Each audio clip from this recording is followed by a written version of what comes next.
Bapak, Ibu, dan Saudara sekalian, firman Tuhan akan kita renungkan dari Lukas 4 ayat 42 dan 43 demikian. Ketika hari siang, Yesus berangkat dan pergi ke suatu tempat yang sunyi. Tetapi orang banyak mencari dia, lalu menemukannya dan berusaha menahan dia supaya jangan meninggalkan mereka.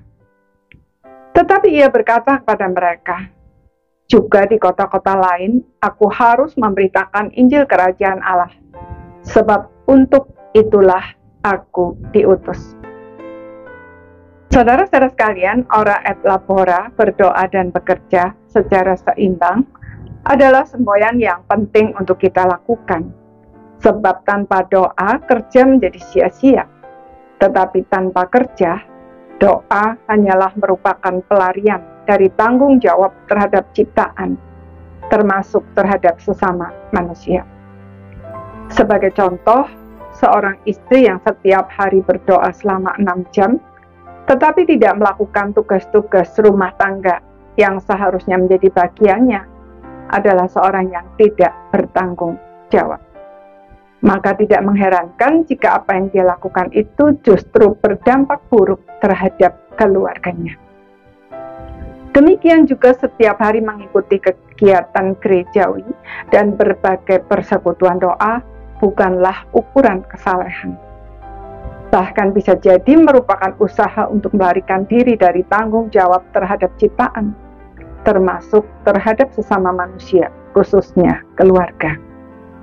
Tentu saja hal ini tidak berlaku bagi para lansia dan mereka yang sakit, sehingga tidak bisa meninggalkan tempat tidur tanpa bantuan orang lain. Walaupun bukan berarti orang-orang seperti ini tidak bisa berbuat lain kecuali berdoa. Faktanya, tidak sedikit orang yang memiliki keterbatasan fisik yang selain berdoa bisa menjadi berkat bagi orang lain dengan senyuman, ucapan syukur, dan kesaksian-kesaksian tentang pengalaman iman mereka bersama Tuhan.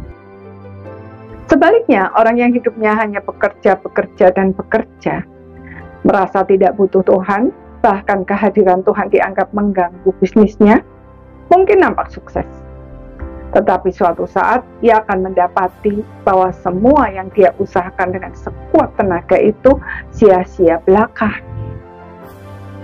Tuhan Yesus di tengah kesibukannya melayani banyak orang, tidak pernah lupa untuk menyendiri dengan Bapanya di tempat yang sunyi. Meskipun demikian, ketika orang banyak datang mencari dia, Tuhan Yesus tidak menolak mereka. Tetapi ia menolak untuk dimonopoli.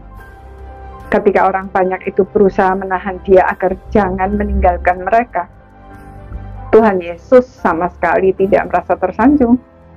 Dan dengan terus terang berkata bahwa Injil harus diberitakan juga di tempat-tempat lain. Dan ia pun pergi memberitakan Injil di rumah-rumah ibadah di Yudea. Saudara, menjaga keseimbangan dalam setiap aspek hidup amatlah penting untuk hidup bermakna. Karena itu, mari kita temukan aspek-aspek hidup kita yang selama ini terabaikan. Mari luangkan waktu untuk berperan di dalamnya. Maka kita akan bertumbuh secara utuh dan menjadi berkat di setiap aspek hidup kita. Amin.